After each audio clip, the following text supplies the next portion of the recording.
ফটোশপে কাজ করার জন্য কম বেশি 70 প্রকার টুল রয়েছে।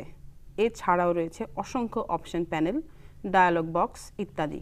বিভিন্ন রকম টুলের সঙ্গে আবার বিভিন্ন রকম অপশন প্যানেল এবং ডায়ালগ বক্সের সম্পর্ক রয়েছে।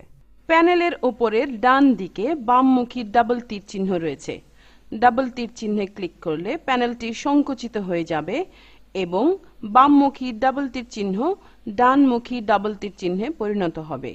ডানমুখী ডাবল তীর চিহ্নে ক্লিক করলে প্যানেলটি আবার সম্প্রসারিত হবে। প্যানেলের নামের উপর ডাবল ক্লিক করলে প্যানেলটি নিচের দিক থেকে গুটিয়ে যাবে এবং গুটিয়ে যাওয়া প্যানেলের নামের উপর ডাবল ক্লিক করলে প্যানেলটি আবার সম্প্রসারিত হবে। প্যালেটের টপ বারে ক্লিক ও ড্র্যাগ করে প্যানেলকে যে কোনো স্থানে সরিয়ে স্থাপন করা যাবে। পর্দার বাম দিকে রয়েছে টুল বক্স। এতে বিভিন্ন প্রকার কাজের জন্য ভিন্ন ভিন্ন টুল রয়েছে। কাজের জন্য যে টুলের উপর যখন ক্লিক করা হয় তখন সেই টুলটি সক্রিয় হয়। টুল বক্সে কোনো টুল সিলেক্ট করে মাউস পয়েন্টার পর্দার ভেতরে নিয়ে এলে কখনো ওই টুলের নিজস্ব আকৃতিতে দেখা যায়, আবার কখনো যোগ চিহ্ন রূপে দেখা যায় এবং সম্পাদনা টুলগুলো বৃত্ত বা গোল আকৃতি হিসেবে প্রদর্শিত হয়। টুল বক্সের একেবারে উপরে রয়েছে মুভ টুল। মুভ টুলের সাহায্যে অবজেক্টের ওপর ক্লিক করে সিলেক্ট করতে হয় এবং ক্লিক ও ড্র্যাগ করে অবজেক্ট স্থানান্তরিত করতে হয়। কিছু টুলের নিচের ডান দিকে ছোট তীর চিহ্নের মতো রয়েছে। এতে বোঝা যাবে ওই সকল টুলের একই অবস্থানে একই গোত্রের আরও টুল রয়েছে।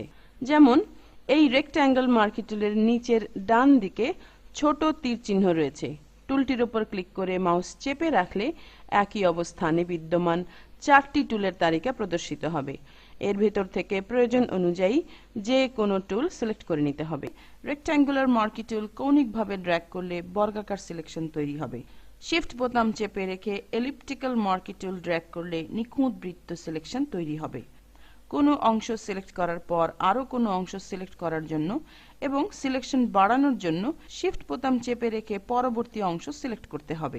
পক্ষান্তরে সিলেকশন থেকে কোনো অংশ বাদ দেওয়ার জন্য কোনো অংশ সিলেক্ট করার পর অল্টার বোতাম চেপে রেখে ওই সিলেকশনের ভেতরের কোনো অংশ বা সিলেকশনের প্রান্ত সহ যে কোনো অংশ সিলেক্ট করলে ওই অংশ মূল সিলেকশন থেকে বাদ পড়ে যাবে।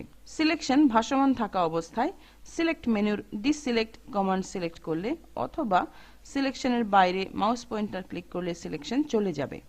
টুল বক্সের নিচের অংশে ফোরগ্রাউন্ড এবং ব্যাকগ্রাউন্ড কালার আইকন রয়েছে। উপরের আইকনটি হচ্ছে ফোরগ্রাউন্ডের এবং নিচের আইকনটি হচ্ছে ব্যাকগ্রাউন্ডের।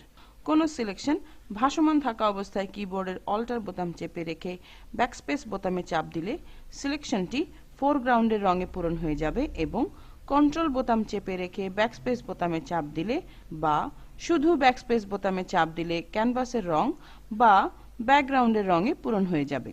লাসো টুল দিয়ে কয়েক প্রকার সিলেকশন তৈরি করা যেতে পারে। এজন্য টুল বক্সের লাসো টুল সিলেক্ট করতে হবে। মুক্ত সিলেকশন তৈরি করার জন্য ক্যানভাসে ক্লিক ও ড্র্যাগ করে অবৃত্তাকার এবং আঁকা বাঁকা সীমানা বা প্রান্ত বিশিষ্ট সিলেকশন তৈরির কাজ করতে হবে। ড্র্যাগ করা অবস্থায় মাউসের উপর থেকে আঙুলের চাপ ছেড়ে দিলে ওই অবস্থান থেকে শুরুর ক্লিকের বিন্দুর সঙ্গে রেখা তৈরি হয়ে বদ্ধ সিলেকশন তৈরি হবে। বহুকোণ বিশিষ্ট সিলেকশন তৈরি করার জন্য পলিগোনাল লাসো টুল সিলেক্ট করতে হবে। পর্দায় বা ক্যানভাসে প্রথম ক্লিক করার পর পরবর্তী অবস্থানে ক্লিক করলে এই দুই অংশের মধ্যে সরল সিলেকশন তৈরি হবে। এভাবে বিভিন্ন দূরত্বে ক্লিক করে করে একাধিক বা অসংখ্য কোণ বিশিষ্ট সিলেকশন তৈরি করা যাবে। বিভিন্ন কোণ বিশিষ্ট সিলেকশন তৈরি করতে করতে প্রথম ক্লিক করা অবস্থানের উপর পয়েন্টার স্থাপন করলে টুলের ডান দিকে নিচের অংশে একটি লুপ দেখা যাবে। এই অবস্থায় ক্লিক করলে বদ্ধ সিলেকশন তৈরি হবে। বদ্ধ সিলেকশন তৈরির আগে রেখার কোনো অংশ মুছে ফেলার জন্য কিবোর্ডের ডিলিট বোতামে চাপ দিতে হবে। প্রতিবার ডিলিট বোতামে চাপ দেওয়ার সঙ্গে সঙ্গে একটি করে সেগমেন্ট মুছে যাবে। ম্যাগনেটিক লাসো টুল দিয়ে আঁকা বাঁকা সিলেকশনের কাজ করা যায়। প্রথম ক্লিক করার পর মাউস পয়েন্টারে চাপ না রেখেই টুলটি টেনে নিয়ে যেতে হয়। টেনে নিয়ে যাওয়ার সময় ছোট চতুষ্কোণ বিশিষ্ট ফ্যাসেনিং পয়েন্ট বসে যেতে থাকবে। প্রথম ক্লিক করা বিন্দুর উপর টুলটি স্থাপন করলে টুলের নিচে একটি লুপ দেখা যাবে। এই অবস্থায় ক্লিক করলে বদ্ধ সিলেকশন তৈরি হবে। ম্যাগনেটিক লাসো টুলের সাহায্যে মূলত ছবির প্রান্ত সিলেকশনের জন্য ব্যবহার করা হয়। এই টুলের সাহায্যে আঁকা বাঁকা প্রান্ত বিশিষ্ট অবজেক্ট সিলেক্ট করার কাজ সহজতর হয়, কারণ এই টুলের সাহায্যে অবজেক্টের প্রান্ত ভাগ দিয়ে সিলেক্ট করে যাওয়ার সময় অবজেক্টের প্রান্তভাগ সিলেকশন রেখাকে চুম্বকের মতো টেনে নেয়। সাধারণ লাসো টুল দিয়ে সিলেক্ট করার সময় মাউসের সাহায্যে সিলেকশন রেখাকে অবজেক্টের প্রান্ত ঘেঁষে রাখা বেশ কষ্টকর হয়। ম্যাগনেটিক লাসো টুলের সাহায্যে সিলেকশনের বেলায় এই অসুবিধা হয় না। ছবি বা অবজেক্টের প্রান্ত কোনো স্থানে আকর্ষণ না করলে একবার ক্লিক করতে হয়, এতে ওই স্থানে একটি ফ্যাসেনিং পয়েন্ট যুক্ত হবে। এভাবে যতবার প্রয়োজন ফ্যাসেনিং পয়েন্ট যুক্ত করা যাবে। ফিদার প্রয়োগ করে অবজেক্টের প্রান্ত নমনীয় করা হয়। ফিদারের পরিমাণ অবজেক্টের প্রান্ত থেকে ভেতর ও বাইরের দিকে সমানভাবে বিস্তৃত হয়। ফিদার ঘরে 10 টাইপ করলে প্রান্তের নমনীয়তা হবে 20। অপশন বারে ফিদার ঘরে 0 থেকে 250 পর্যন্ত বিভিন্ন পরিমাণ সূচক সংখ্যা টাইপ করে অবজেক্টের প্রান্ত নমনীয় করা যায়। যেমন ফিদার ঘরে 10 টাইপ করার পর কিবোর্ডের এন্টার বোতামে চাপ দেওয়া হলো। এলিপ্টিক্যাল মার্কি টুল সিলেক্ট করা হলো। ক্যানভাসের উপর কৌণিকভাবে ড্র্যাগ করে ডিম্বাকার সিলেকশন তৈরি করা হলো। কিবোর্ডের অল্টার বোতাম চেপে রেখে ব্যাকস্পেস বোতামে চাপ দেওয়া হলো। সিলেকশনটি ফোরগ্রাউন্ডের রঙে পূরণ হয়ে গেল। ফিদার ব্যবহার করায় অবজেক্টের প্রান্তভাগ নমনীয় হয়ে গেল। ফিদার ঘরে 0 টাইপ করার পর কিবোর্ডের এন্টার বোতামে চাপ দেওয়া হলো। এলিপ্টিক্যাল মার্কি টুল সিলেক্ট করা হলো। ক্যানভাসের উপর কৌণিকভাবে ড্র্যাগ করে ডিম্বাকার সিলেকশন তৈরি করা হলো। কিবোর্ডের অল্টার বোতাম চেপে রেখে ব্যাকস্পেস বোতামে চাপ দেওয়া হলো। সিলেকশনটি ফোরগ্রাউন্ডের রঙে পূরণ হয়ে গেল। ফিদার ব্যবহার না করায় অবজেক্টের প্রান্তভাগ শানিত রয়ে গেল।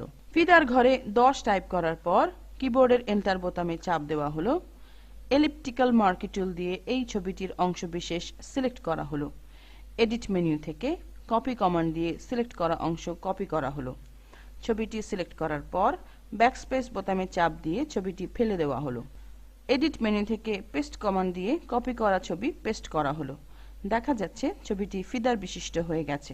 ওপাসিটি কম বেশি করে রঙের গাঢ়ত্বের পরিমাণ নির্ধারণ করা হয়। এডিট মেনুর ফিল কমান্ড দিলে পর্দায় সংশ্লিষ্ট ডায়ালগ বক্স পাওয়া যায়। শিফট বোতাম চেপে ব্যাকস্পেস বোতামে চাপ দিলেও ফিল ডায়ালগ বক্স পাওয়া যায়। ফিল ডায়ালগ বক্সের কন্টেন্টস অংশের ইউজ ঘরে ফোরগ্রাউন্ড কালার সিলেক্টেড থাকে। প্রয়োজন হলে ড্রপ ডাউন তালিকা থেকে পরিবর্তন করে নেওয়া যায়। ডায়ালগ বক্সের ওপাসিটি ঘরে রঙের গাঢ়ত্ব নির্ধারণী সংখ্যা টাইপ করতে হয়। রঙের পূর্ণ গাঢ়ত্ব হচ্ছে 100 ভাগ।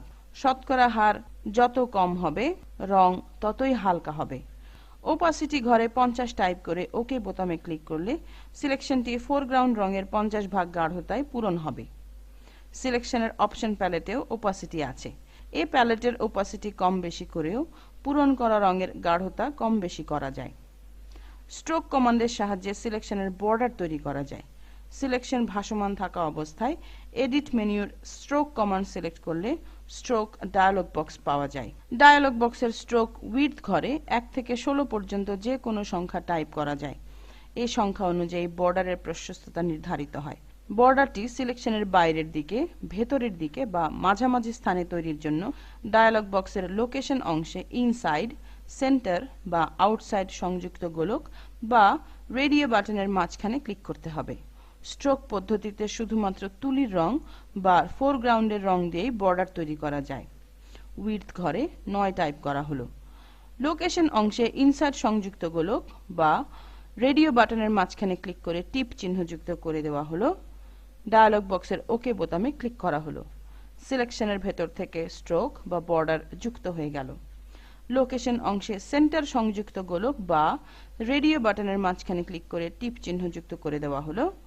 ডায়ালগ বক্সের ওকে বোতামে ক্লিক করা হলো। সিলেকশনকে মাঝখানে রেখে স্ট্রোক বা বর্ডার যুক্ত হয়ে গেল। লোকেশন অংশে আউটসাইড সংযুক্ত গোলক বা রেডিও বাটনের মাঝখানে ক্লিক করে টিপ চিহ্ন যুক্ত করে দেওয়া হলো। ডায়ালগ বক্সের ওকে বোতামে ক্লিক করা হলো। একটি কাজ শেষ করে ফাইলের একটি নাম দিয়ে ফাইলটি সেভ বা সংরক্ষণ করে বন্ধ করে রাখতে হয়। এতে পরবর্তী পর্যায়ে ওই ফাইল নিয়ে কাজ করার জন্য ওই নামে সেভ করা ফাইলটি খুঁজে পাওয়া সহজ হয়। ফাইল সেভ বা সংরক্ষণ করার জন্য ফাইল মেনু থেকে সেভ বা সেভ অ্যাজ কমান্ড দিলে সেভ অ্যাজ ডায়ালগ বক্স পাওয়া যাবে।